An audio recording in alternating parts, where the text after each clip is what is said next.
ಇನ್ನು ಬಿಡದಿ ಟೌನ್ಶಿಪ್ ವಿಚಾರದಲ್ಲಿ ಆಗಿರುವಂತಹ ಬೆಳವಣಿಗೆ ಇಲ್ಲಿಯವರೆಗೂ ಇದು ರಾಜಕೀಯದ್ದಾಗ್ತಾ ಇತ್ತು. ಈಗ ರೈತ ಸಂಘಟನೆ ಅಖಾಡಕ್ಕಿಳಿದು ಜೋರಾಗಿ ಹೋರಾಟವನ್ನು ಮಾಡ್ತಾ ಇದ್ದಾರೆ. ದೇವನಹಳ್ಳಿಯಲ್ಲೇ ನಾವು ನಿಲ್ಲಿಸ್ಬಿಟ್ಟಿದ್ದೀವಿ, ಇನ್ನು ಇದನ್ನು ನಿಲ್ಲಿಸ್ತೀವಿ ಅನ್ನುವಂತಹ ವಿಶ್ವಾಸದವರೆಲ್ಲ ಧುಮುಕಿ ಹೊತ್ತು ಹೋರಾಟಕ್ಕಿಳಿದಿದ್ದಾರೆ. ಇದರ ಮಧ್ಯದಲ್ಲಿ ಮಾನ್ಯ ಕುಮಾರಸ್ವಾಮಿ ಅವರು ಒಂದಿಷ್ಟು ಸವಾಲು ಹಾಕಿದ್ದಾರೆ. ಅದಕ್ಕೆ ಉತ್ತರವನ್ನು ಮಾನ್ಯ ಮುಖ್ಯಮಂತ್ರಿ ಡಿ ಕೆ ಶಿವಕುಮಾರ್ ಅವರು ಕೂಡ ಕೊಟ್ಟಿದ್ದಾರೆ. ಇನ್ನೊಂದು ಕಡೆಗೆ ಮಾವಿನ ಹಣ್ಣಿಗೆ ಸರಿಯಾದಂಥ ಬೆಲೆ ಸಿಗ್ತಾ ಇಲ್ಲ, ಹಾಗಾಗಿ ದಯವಿಟ್ಟು ಬೆಲೆ ಕೊಡಿ ಅಂತೇಳಿ ಮಾವಿನ ಹಣ್ಣೆಲ್ಲ ರಸ್ತೆಗೆ ಸುರಿದು ಬಿಟ್ಟಿದ್ದಾರೆ. ಅದನ್ನು ಜನ ಎಲ್ಲ ತೊಗೊಂಡು ಹೋಗ್ತಾ ಇದ್ದಾರೆ. ಫೈನಲಿ ಏನಾಯಿತು? ವಾಪಸ್ ತೊಗೊಂಡ್ರ? ಆ ಪ್ರತಿಭಟನೆ ಮುಂದುವರಿತಾ ಇದೆಯಾ? ಮಾವಿನ ಹಣ್ಣಿನ ಕಥೆ ಏನು? ಬಿಡದಿ ಟೌನ್ಶಿಪ್ನ ಕಥೆ ಏನು? ಎಲ್ಲ ಇಲ್ಲಿದೆ. ಸರ್ಕಾರಕ್ಕೆ ಕಂಟಕವಾದ ಬಿಡದಿ ಭೂಚಕ್ರ ಯೋಜನೆ ವಿರುದ್ಧ ರೈತರ ಬೃಹತ್ ಪ್ರತಿಭಟನೆ. ರೈತರಿಂದ ಬೃಹತ್ ಬೈರಮಂಗಲ ಚಲೋ ರ್ಯಾಲಿ. ಎತ್ತ ನೋಡಿದ್ರು ಹಸಿರು ಶಾಲು ಹಾಕೊಂಡು ಹಸಿರು ಧ್ವಜ ಹಿಡ್ಕೊಂಡು ನಿಂತಿರುವ ರೈತ ಪಡೆ. ಸರ್ಕಾರದ ವಿರುದ್ಧ ಧಿಕ್ಕಾರದ ಆಕ್ರೋಶ. ಬೈಕ್ಗಳಲ್ಲಿ ಜಾಥಾಗೆ ಸಜ್ಜಾಗಿರುವ ರೈತರು. ಇದು ಬಿಡದಿ ಬಿಜೆಎಸ್ ಸರ್ಕಲ್ನಲ್ಲಿ ಕಂಡು ಬಂದಿರುವ ದೃಶ್ಯ. ರಾಜ್ಯ ಸರ್ಕಾರದ ಬಿಡದಿ ಟೌನ್ಶಿಪ್ ಯೋಜನೆ ವಿರುದ್ಧ ರೈತ ಪಡೆ ಕೆರಳಿ ಕೆಂಡವಾಗಿದೆ. ಯೋಜನೆ ವಿರೋಧಿಸಿ ಇಂದು ವಿವಿಧ ರೈತ ಸಂಘಗಳು, ಕನ್ನಡ ಪರ ಸಂಘಟನೆಗಳು, ರೈತ ಒಕ್ಕೂಟ, ದಲಿತ ಸಂಘಟನೆಗಳು ಸೇರಿ ಸರ್ಕಾರದ ವಿರುದ್ಧ ಬೃಹತ್ ಪ್ರತಿಭಟನೆಯನ್ನು ನಡೆಸಿದರು. ಹಳೆ ಮೈಸೂರು ಭಾಗದ 8 ಜಿಲ್ಲೆಗಳಿಂದ ರೈತರು ಆಗಮಿಸಿ ಪ್ರತಿಭಟನೆಯಲ್ಲಿ ಭಾಗಿಯಾಗಿ ಬಿಜೆಎಸ್ ಸರ್ಕಲ್ನಿಂದ ಬೈರಮಂಗಲದವರೆಗೂ ರೈತ ಮುಖಂಡ ಬಡಗಲಪುರ ನಾಗೇಂದ್ರ ನೇತೃತ್ವದಲ್ಲಿ ಚಲೋ ಬೈರಮಂಗಲ ಬೈಕ್ ರ್ಯಾಲಿ ನಡೆಯಿತು. ರೈತ ಮುಖಂಡ ಬಡಗಲಪುರ ನಾಗೇಂದ್ರ, ಶಾಸಕ ದರ್ಶನ್ ಪುಟ್ಟಣ್ಣಯ್ಯ ಸೇರಿ ಹಲವು ರೈತ ಮುಖಂಡರು ಪ್ರತಿಭಟನೆಯಲ್ಲಿ ಭಾಗಿಯಾಗಿದ್ದು ಹೋರಾಟಕ್ಕೆ ಬೇರೆಯದೇ ಬಲ ತಂದುಕೊಟ್ಟಿತು. ಬಿಡದಿ ಟೌನ್ಶಿಪ್ ವಿರುದ್ಧ ರೈತರ ಹೋರಾಟ ಇದೀಗ ಸ್ಫೋಟಗೊಂಡಿದೆ. ಟೌನ್ಶಿಪ್ ಯೋಜನೆಯನ್ನು ವಿರೋಧಿಸಿ ಇವತ್ತು ಸಾವಿರಾರು ರೈತರು ಬೃಹತ್ ಪಾದಯಾತ್ರೆಯನ್ನು ಹಮ್ಮಿಕೊಂಡಿರುವಂಥದ್ದು. ಬಿಡದಿಯ ಒಂದು ಬಿಜೆಎಸ್ ವೃತ್ತದಿಂದ ಬೈರಮಂಗಲದವರೆಗೂ ಕೂಡ ಪಾದಯಾತ್ರೆ ಹಾಗೂ ಬೈಕ್ ರ್ಯಾಲಿಯನ್ನು ಆಯೋಜನೆ ಮಾಡಲಾಗಿರುವಂಥದ್ದು ದೃಶ್ಯಗಳಲ್ಲಿ ನೋಡ್ತಾ ಇದ್ದೀರಿ. ಇದು ರೈತರ ಒಂದು ಆಕ್ರೋಶ. ಏನು ಬಿಡದಿ ಟೌನ್ಶಿಪ್ ಯೋಜನೆ ಏನಿದೆ, ಯೋಜನೆಗೆ ಸಾಕಷ್ಟು ವಿರೋಧವನ್ನು ವ್ಯಕ್ತಪಡಿಸ್ತಾ ಇರುವಂಥದ್ದು. ಕಳೆದ 450 ದಿನಗಳಿಂದಲೂ ಕೂಡ ನಿರಂತರವಾಗಿ ರೈತರು ಹೋರಾಟ ಮಾಡಿಕೊಂಡು ಬರ್ತಾ ಇದ್ದಾರೆ. ಈ ಒಂದು ಟೌನ್ಶಿಪ್ ಯೋಜನೆ ನಮಗೆ ಬೇಡ ಅನ್ನೋದು ಕೂಡ ರೈತರ ಒಂದು ಆಗ್ರಹ ಆಗಿದೆ. ಆ ನಿಟ್ಟಿನಲ್ಲಿ ಬಿಡದಿ ರೈತರ ಬೆಂಬಲಕ್ಕೆ ಇವತ್ತು ರಾಜ್ಯಾದ್ಯಂತ ರೈತರು ಕೂಡ ಆಗಮಿಸಿ ಈ ಒಂದು ಹೋರಾಟಕ್ಕೆ ಬೆಂಬಲವನ್ನು ನೀಡಿದರೆ ದೃಶ್ಯಗಳಲ್ಲಿ ನೋಡ್ತಾ ಇರ್ಬೋದು. ಸಾವಿರಾರು ರೈತರು ಬೈಕ್ಗಳ ಮೂಲಕ, ಟ್ರ್ಯಾಕ್ಟರ್ಗಳ ಮೂಲಕ, ಬೇರೆ ಬೇರೆ ವಾಹನಗಳ ಮೂಲಕ ಬಂದು ಬಿಡದಿ ರೈತರನ್ನ ಬೆಂಬಲಿಸ್ತಾ ಇದ್ದಾರೆ. ದೃಶ್ಯಗಳು ನೋಡ್ತಾ ಇರ್ಬೋದು. ಸಾವಿರಾರು ಸಂಖ್ಯೆಯಲ್ಲಿ ರೈತರು ಇವತ್ತು ಪಾದಯಾತ್ರೆಯನ್ನ ಮಾಡಿದ್ದಾರೆ. ಬೇರೆ ಬೇರೆ ಜಿಲ್ಲೆಗಳಿಂದಲೂ ಕೂಡ ರೈತರು ಬಂದಿದ್ದಾರೆ. ಸರ್ಕಾರ ಹಠ ಮಾಡಿದ್ರೆ ನಾವು ಹಠ ಮಾಡ್ತೀವಿ. ರಿಯಲ್ ಎಸ್ಟೇಟ್ ಏಜೆಂಟ್ರಂತೆ ವರ್ತನೆ ಬೇಡ. ಸರ್ಕಾರಕ್ಕೆ ರೈತ ಮುಖಂಡ ಬಡಗಲಪುರ ನಾಗೇಂದ್ರ ಎಚ್ಚರಿಕೆ. ರೈತರ ಸಹನೆ ಬಹುತೇಕ ಮುಗಿದಿದೆ. ಕಳೆದ 450 ದಿನಗಳಿಂದ ರೈತರು ಹೋರಾಟವನ್ನು ಮಾಡ್ತಿದ್ದಾರೆ. ಆದರೂ ಕೂಡ ಸರ್ಕಾರ ಮಾತ್ರ ಬಿಡದಿ ಟೌನ್ಶಿಪ್ ಯೋಜನೆಯಿಂದ ಹಿಂದೆ ಸರಿತಿಲ್ಲ. ಈಗ ರೈತರು ನೀವು ಇದೇ ರೀತಿ ಹಠ ಮಾಡಿದ್ರೆ ನಾವು ಕೂಡ ಹಠ ಮಾಡ್ತೀವಿ. ಸಿಎಂ ರೈತನ ಮಗನ ರೀತಿ ವರ್ತಿಸಬೇಕು.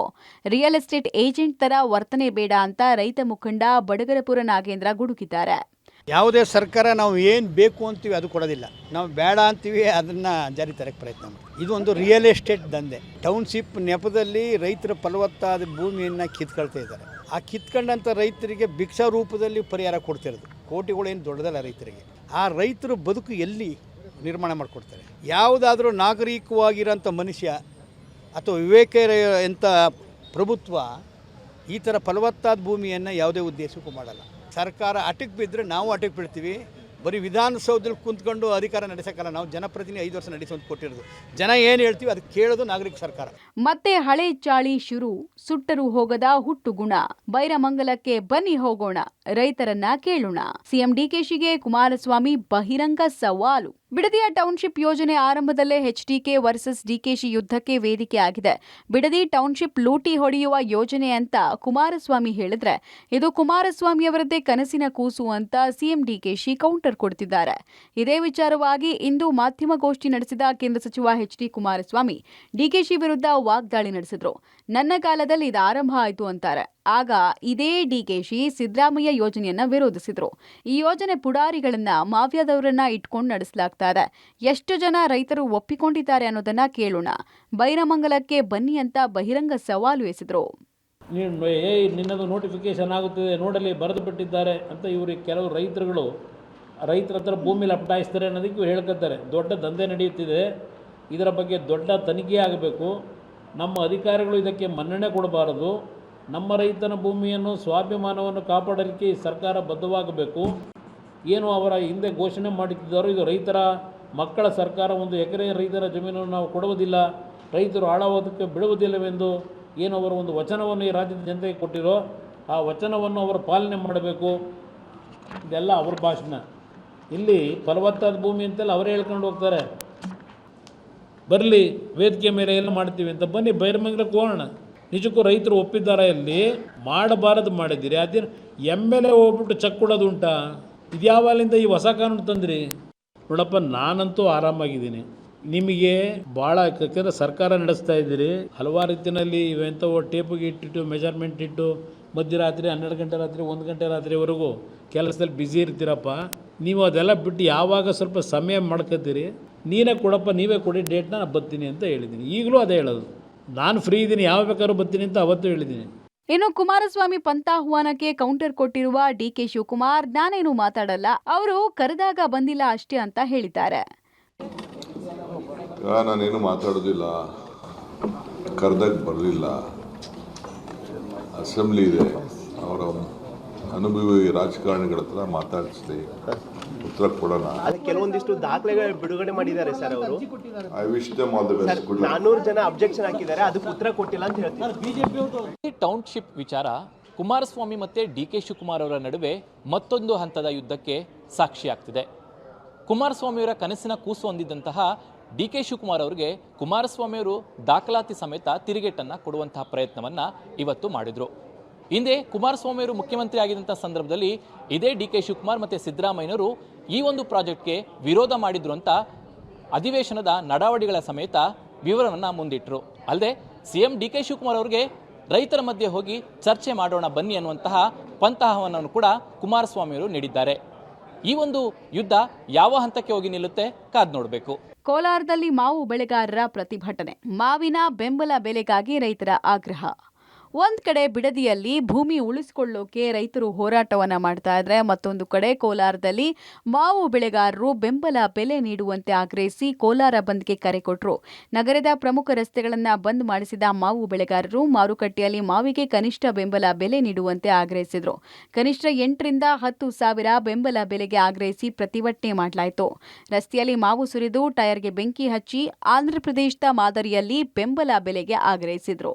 ಮಾವಿಗೆ ಬೆಂಬಲ ಬೆಲೆಯನ್ನು ನೀಡುವಂತೆ ಒತ್ತಾಯಿಸಿ ಇವತ್ತು ಕೋಲಾರದಲ್ಲಿ ಬಂದ್ ಆಚರಣೆ ಮಾಡ್ತಾ ಇರ್ತಕ್ಕಂಥದ್ದು. ನಾವು ಇವತ್ತು ಕೋಲಾರ ನಗರದ ಹೊಸ ಬಸ್ ನಿಲ್ದಾಣದಲ್ಲಿದ್ದೇವೆ. ಇಲ್ಲಿ ನೋಡೋದಾದರೆ ಬೆಳಗಿನಿಂದಲೂ ಕೂಡ ಸಾಕಷ್ಟು ಜನ ರೈತರು ಜೊತೆಗೆ ರೈತ ಮುಖಂಡರುಗಳು JDSನ ಸಹಯೋಗದಲ್ಲಿ ಇವತ್ತು ಪ್ರತಿಭಟನೆಯನ್ನು ಮಾಡ್ತಾ ಇರ್ತಕ್ಕಂಥದ್ದು. ಅಂದರೆ ಏನು ಬೆಂಬಲ ಬೆಲೆಯನ್ನು ನೀಡುವಂತೆ ಒತ್ತಾಯಿಸಿ ಇವತ್ತು ಬಂದನ್ನು ಮಾಡ್ತಾ ಇರ್ತಕ್ಕಂಥದ್ದು. ಈ ಹಿನ್ನೆಲೆಯಲ್ಲಿ ಕೋಲಾರದಲ್ಲೂ ಕೂಡ ಬಂದ್ಗೆ ಬೆಂಬಲವನ್ನು ನೀಡ್ತಾ ಇರ್ತಕ್ಕಂಥದ್ದು. ಇಲ್ಲಿ ನೋಡೋದಾದರೆ ಮಾವಿನ ಹಣ್ಣನ್ನು ರಸ್ತೆಗೆ ಸುರಿದು ಆಕ್ರೋಶವನ್ನು ವ್ಯಕ್ತಪಡಿಸ್ತಾ ಇರ್ತಕ್ಕಂಥದ್ದು.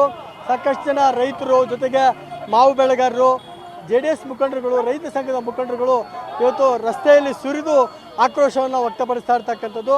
ಮಾವಿಗೆ ಬೆಂಬಲ ಬೆಲೆಯನ್ನು ನೀಡಬೇಕು, ಜೊತೆಗೆ ಆಂಧ್ರ ಮಾದರಿಯಲ್ಲಿ ಪ್ಯಾಕೇಜನ್ನು ಕೊಡಬೇಕು ಅನ್ನೋ ಒಂದು ಒತ್ತಾಯವನ್ನು ಇವತ್ತು ರೈತರು ಮಾಡ್ತಾ ಇರ್ತಕ್ಕಂಥದ್ದು. ಅದರಂತೆ ಕೋಲಾರ ನಗರದಲ್ಲೂ ಕೂಡ ಮಾವನ್ನು ರಸ್ತೆಗೆ ಸುರಿದು ಆಕ್ರೋಶವನ್ನು ಹೊರಹಾಕ್ತಾ ಇರ್ತಕ್ಕಂಥದ್ದು. ಇವತ್ತು ಬೆಳಗಿನಿಂದಲೂ ಕೂಡ ರೈತರು, ಮಾವು ಬೆಳೆಗಾರರು ಈ ಒಂದು ಮಾವನ್ನು ರಸ್ತೆಯಲ್ಲಿ ಸುರಿದು ಆಕ್ರೋಶವನ್ನು ಹೊರಹಾಕ್ತಾ ಇರ್ತಕ್ಕಂಥದ್ದು. ಅದರಂತೆ ಸಾಕಷ್ಟು ಜನರು ಬೆಳಗಿನಿಂದ ರೈತರು ಕೂಡ ಈ ಒಂದು ಬಂದ್ಗೆ ಬೆಂಬಲವನ್ನು ಸೂಚಿಸ್ತಾ ಇರ್ತಕ್ಕಂಥದ್ದು. ಜೊತೆಗೆ ಮಾವಿಗೆ ಉತ್ತಮವಾದ ಬೆಂಬಲವನ್ನು ಕೊಡಬೇಕು, ಬೆಂಬಲ ಬೆಲೆಯನ್ನು ಕೊಡಬೇಕು, ಆಂಧ್ರ ಮಾದರಿಯ ಪ್ಯಾಕೇಜನ್ನು ಕೊಡಬೇಕು ಅನ್ನೋ ಒಂದು ಒತ್ತಾಯವನ್ನು ಮಾಡ್ತಾ ಇರ್ತಕ್ಕಂಥದ್ದು. ಇನ್ನು ಪ್ರತಿಭಟನೆಯಲ್ಲಿ ಭಾಗಿಯಾಗಿದ್ದ ಕೋಲಾರದ ಸಂಸದ ಮಲ್ಲೇಶ್ ಬಾಬು, ಕೇಂದ್ರ ಸರ್ಕಾರ ಆದ್ಯತೆ ಮೇರೆಗೆ ಬೆಂಬಲ ಬೆಲೆ ಘೋಷಣೆ ಮಾಡುತ್ತೆ, ಕೃಷಿ ಸಚಿವರು ಭೋಪಾಲ್ಗೆ ತೆರಳಿರೋದ್ರಿಂದ ತಡವಾಗಿದೆ, ದೆಹಲಿಗೆ ಬರ್ತಾ ಇದ್ದ ಹಾಗೆ ಮಾವಿಗೆ ಬೆಂಬಲ ಬೆಲೆ ಘೋಷಿಸುವ ನಿರೀಕ್ಷೆ ಇದೆ ಅಂದಿದ್ದಾರೆ. ನೋಡಿ, ಇವತ್ತು ಮಾವು ಬೆಳೆಗಾರರು, ಇವಾಗ ಕೃಷಿ ಮಂತ್ರಿಗಳಿಲ್ಲ, ಯಾರು ಪತ್ರ ಕಳಿಸೋದು? ಕೇಂದ್ರ ಕೃಷಿ ಮಂತ್ರಿಗೆ. ಅದಕ್ಕೆ ಜವಾಬ್ದಾರಿ ಮುಖ್ಯಮಂತ್ರಿನೇ ತಗೋಬೇಕು. ಅವರು ಅದನ್ನ ಜವಾಬ್ದಾರಿ ತಗೊಳ್ತಾರ, ಇಲ್ಲಾಂದ್ರೆ ಅವರು ಸರ್ಕಾರ ಏನು ಹೆಚ್ಚು ಕಡಿಮೆ ಆಗ್ಬೇಕಂದ್ರೆ ಆ ನಿಟ್ಟಿನಲ್ಲಿ ಇರೋದಕ್ಕೆ ದಯವಿಟ್ಟು ಒಂದು ಹೇಳ್ತೀನಿ, ಕಾಂಗ್ರೆಸ್ ಪಾರ್ಟಿಯವ್ರಿಗೆ, ಕಾಂಗ್ರೆಸ್ ಸರ್ಕಾರಕ್ಕೆ ಜನಪರವಾಗಿ ಕೆಲಸ ಮಾಡಿ. ಅದು ಬಿಟ್ಟು ಸುಮ್ಮನೆ ನಿಮ್ಮ ಒಳ್ಳೇದಕ್ಕೆ, ನಿಮ್ಮ ಪಾರ್ಟಿ ಒಳ್ಳೇದಕ್ಕೆ, ನಿಮ್ಮ ಪಾರ್ಟಿ ವರ್ಕರ್ಸ್ ಒಳ್ಳೇದಕ್ಕೆ ಕೆಲಸ ಮಾಡಬೇಡಿ. ಒಟ್ಟಾರೆ ಒಂದು ಕಡೆ ಸರ್ಕಾರ ಬಿಡದಿ ಭೂಚಕ್ರದ ಸುಳಿಯಲ್ಲಿ ಸಿಲುಕಿದ್ರೆ, ಮತ್ತೊಂದು ಕಡೆ ಮಾವು ಬೆಳೆಗಾರರ ಆಕ್ರೋಶದ ಕೆಂಡದಲ್ಲಿ ಸಿಲುಕಿದೆ. ಆದರೆ ಬಿಡದಿ ಟೌನ್ಶಿಪ್ ಪ್ರಾಜೆಕ್ಟ್ ಮಾತ್ರ DKಶಿ ಸರ್ಕಾರಕ್ಕೆ ದೊಡ್ಡ ಸವಾಲಾಗಿರುವುದಂತೂ ಹೌದು. News desk, public TV.